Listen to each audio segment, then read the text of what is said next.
Imagine this. I'm Millie, a 36-year-old woman and a wife. I find myself navigating a rather solitary existence while my husband Francis serves in the military. Yes, he's been deployed for quite some time, and let me tell you, military life isn't all about glamorous reunions and tearful farewells. It's about discovering resilience in those moments in between. Now, Francis is a courageous individual, possessing a quiet determination that I truly admire. During one of his calls home, he made an unusual request. He suggested that I should work on improving my relationship with his mom, Lily. I asked, "What are you talking about?" "Well, you see, Lily hasn't been herself since Francis' dad passed away. She's been feeling quite lonely, and to be honest, so have I during this deployment. Francis had noticed it too. It's been challenging for all of us." Francis' idea was that maybe Lily and I could use each other's company a bit more, spend more time together. I responded, "Francis, please." I was well aware that things had been strained between Lily and me since the infamous wedding incident, or should I say, the wine incident. Let me provide a bit of context. Our feud dates back to my wedding day. Picture the stress of planning, coordinating, and trying to keep my composure, so I wouldn't come off as a complete lunatic. Though deep down, I knew I most certainly was. I was attempting to relax before taking the plunge into marital bliss when Lily, my dear mother-in-law, seemed determined to push my buttons. She had a knack for it, honed to perfection on that very day. She had an agenda, and it wasn't subtle at all. Her aim was to inject a bit of chaos into my life. Petty actions were her forte. So there I was getting ready and trying to cherish every moment before the big I do, when Lily, with a grin that could only be described as devious, accidentally spilled red wine all over my pristine white wedding dress. Yes, red wine on a white dress. It was like a nightmare unfolding in slow motion. Of course, she claimed it was a mishap, attributing it to her butterfingers because her baby boy was growing up. But I knew better. That mischievous twinkle in her eyes gave her away.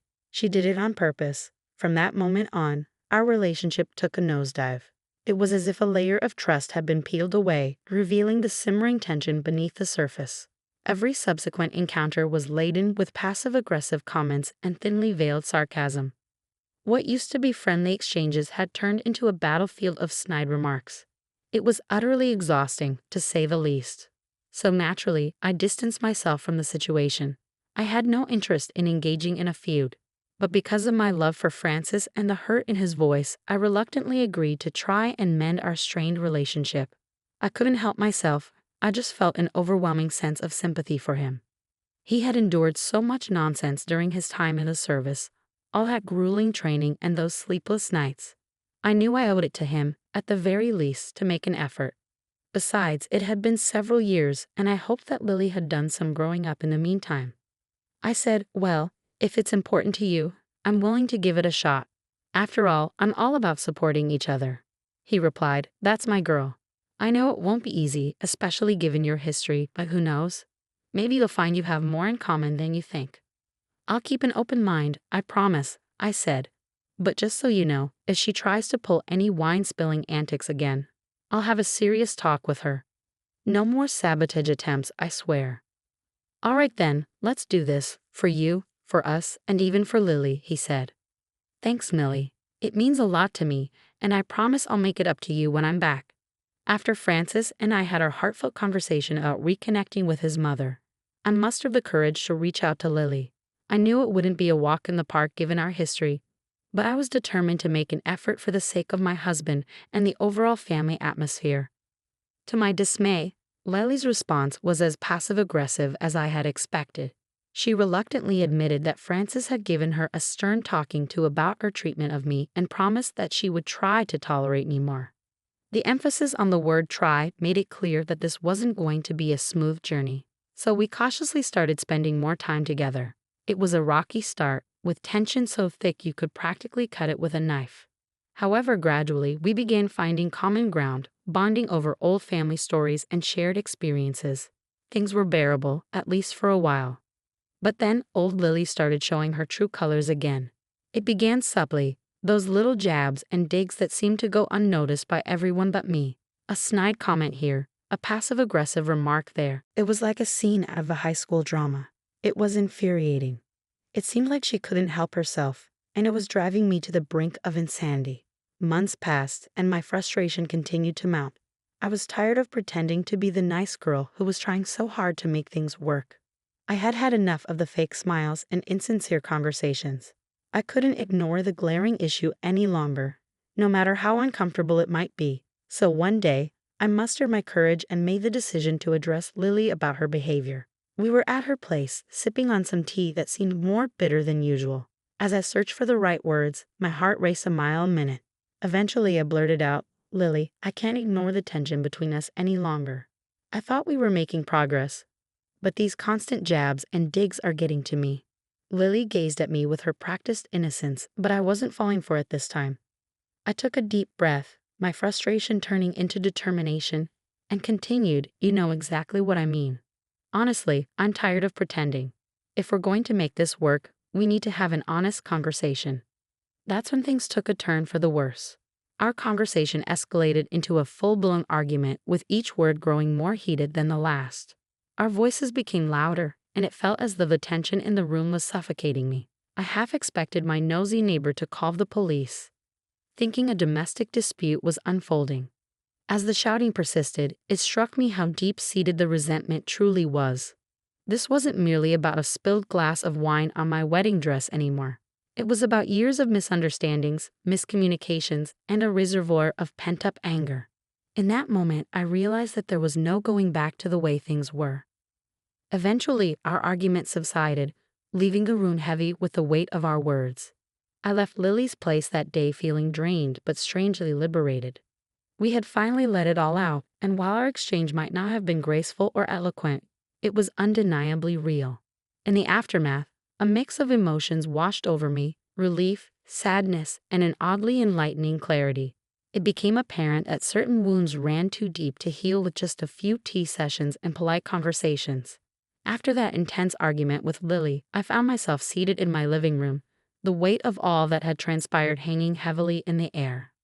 I had grown weary, fed up with the ceaseless tension and bickering. It felt as if the walls of our large house were closing in on me, suffocating me with the burden of memories and unresolved issues. As the days passed, I couldn't shake the overwhelming sense of loneliness that had taken up residence in every nook of our rented home. Francis was still dutifully serving his deployment miles away, making the house feel emptier than ever. It served as a stark reminder of how much I missed him and how vast the distance between us had become.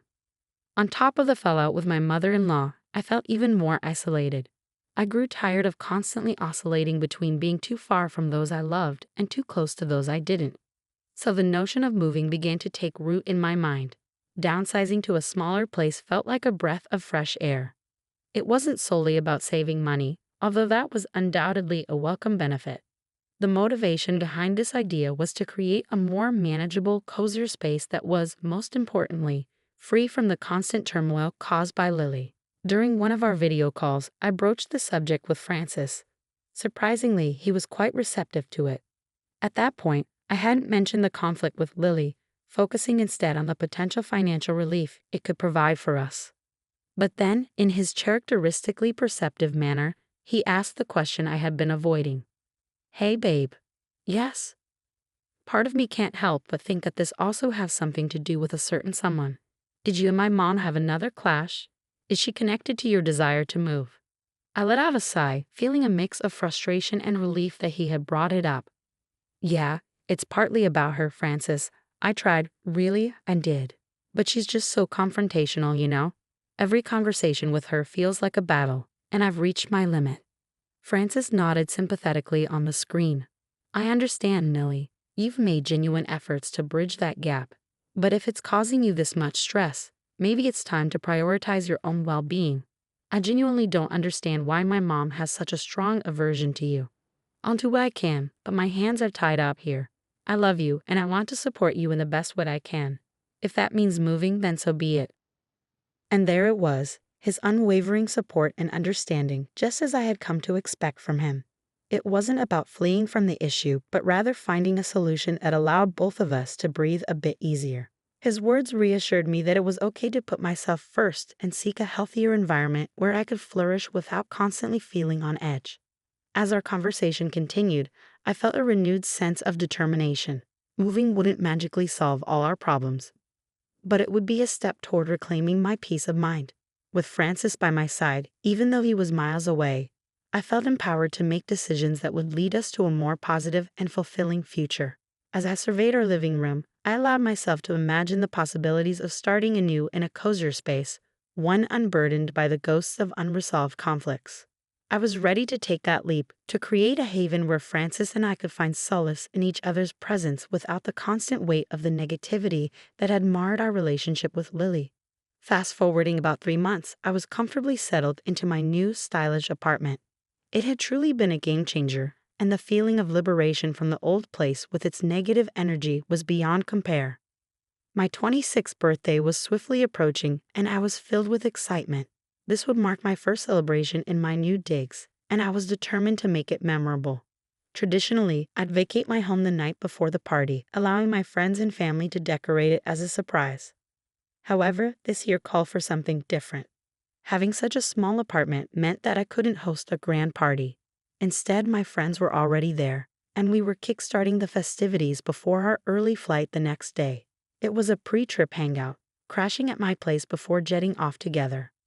Laughter and lively chatter filled the living room as we geared up for our adventure.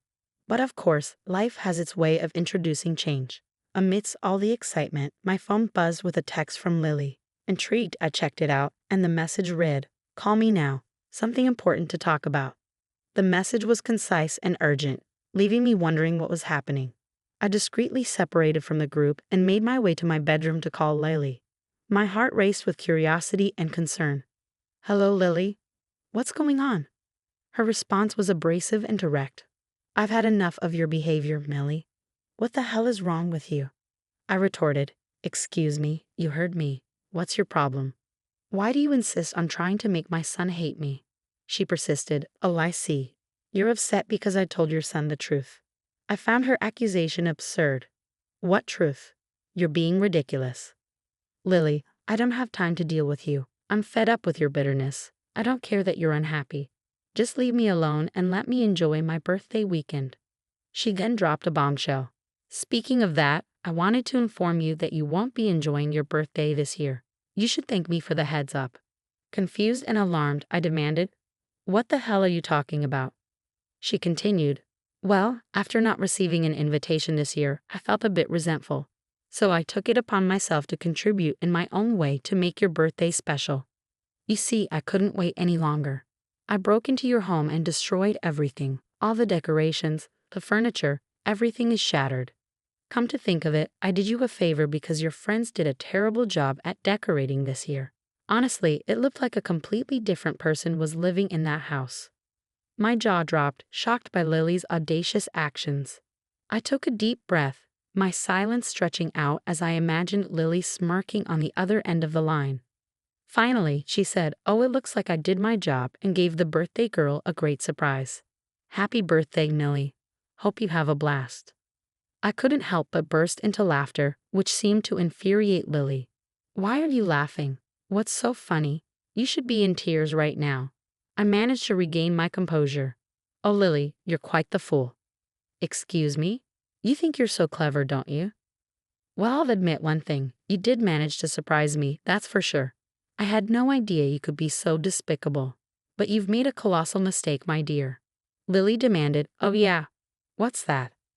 "That wasn't my house." "Have you lost your mind or something?" "No, Lily, but you're about to once you realized whose house you just broke into and vandalized." I proceeded to reveal to Lily that I had moved 3 months ago. It was an unexpected revelation for her.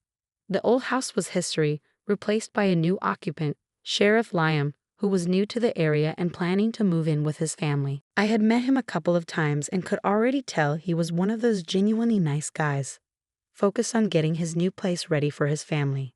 As I explained all this to Lily, I sensed her mood changing. Panic began to set in, and she was starting to freak out. She had just realized that she had messed with the wrong person in a big way. Vandalizing an ordinary home was one thing, but taking on the new sheriff's house was a whole different level of audacity. I heard her shiver on the other end of the line, and I knew she was beginning to grasp the magnitude of her actions. Her voice trembled as she asked, "Oh my God, Millie, what have I done?" I couldn't help but let out a chuckle. though it wasn't a joyful one. Well, Lily, he decided to mess with the sheriff's home. You're on your own with this one. She began to cry and panic, begging me to help her fix the situation. She didn't even apologize for attempting to vandalize my home. She wanted me to reach out to the sheriff and tell him it was all a big misunderstanding. But seriously, this was just too much. Lily was facing the repercussions of her actions, and I had no intention of coming to her rescue. I had to stifle a laugh as she sobbed over the phone, lamenting that her life was ruined. I didn't feel an ounce of sympathy for her, not even a tiny bit. She had played these games for years, and now it was time for her to reckon with the consequences. It felt somewhat like poetic justice, if you ask me. Please, please help me, she pleaded desperately. I simply shook my head, even though she couldn't see it. Sorry, Lily, you got yourself into this mess, and I suggest you figure your way out. I won't be part of it. I will say, though, you've given me the best birthday present. Music. I ended the call and let out a sigh of relief. Finally, I was done with Lily and her drama. It was time to move forward and live my life without the constant drag of her negativity. As I glanced around my cozy new apartment, I knew I had made the right choice in leaving the old place behind. The next day marked the beginning of my vacation with my friends. We were geared up for fun and adventure, and I was determined to leave Lily's mess far behind me. Throughout the trip, I ignored all of her calls. I had made up my mind that I was finished with her and her toxic behavior. During a break, I managed to reach my husband, Francis, and filled him in on everything that had transpired with Lily. Understandably, he was upset with his mother for her absurd behavior. It seemed like she had finally crossed a line too far, and he was relieved that she was experiencing the consequences of her actions. While my friends and I enjoyed our vacation, I continued to receive updates from friends and acquaintances back home. They filled me in on Lily's predicament. It turned out that, after all her wild antics, she had landed herself in a jail cell. The irony of it all was that she had no one to bail her out.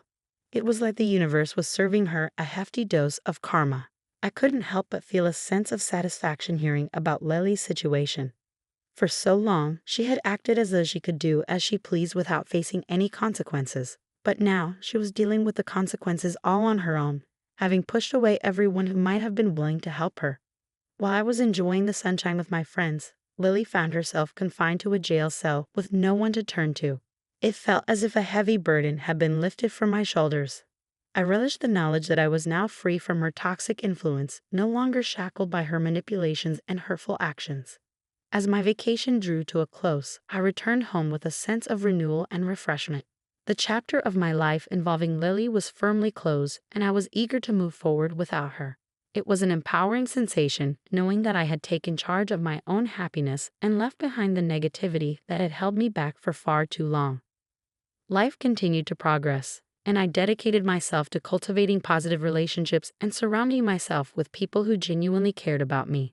Francis and I grew stronger than ever, united in our commitment to creating a happy and healthy life together. As for Lily, she had ultimately reaped what she had sown, and it was a profound lesson that would linger in her memory for a long time to come.